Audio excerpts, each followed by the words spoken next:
May national ID na ba ang lahat? Sana all. Maglulunsad ng libreng sakay ang pamunuan ng LRT2 tuwing Miyerkules sa buong buwan ng Agosto. Kailangan lamang ipakita ang mga ID nila na national ID.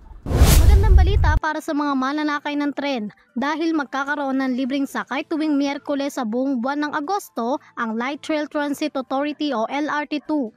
Magsisimula ang libreng sakay mula bukas August 13. Masusundan ang susunod na libreng sakay sa darating na August 20 at 27 mula alas 9 ng umaga hanggang alas 11 ng umaga. At sa hapon naman ay alas 6 ng hapon hanggang alas 8 ng gabi. Para naman maka-avail o makalibre ng sakay, kinakailangan lang ipakita nila ang kanilang national ID, physical card, printed paper o kahit pa digital copy sa mga security personnel ng naturang estasyon.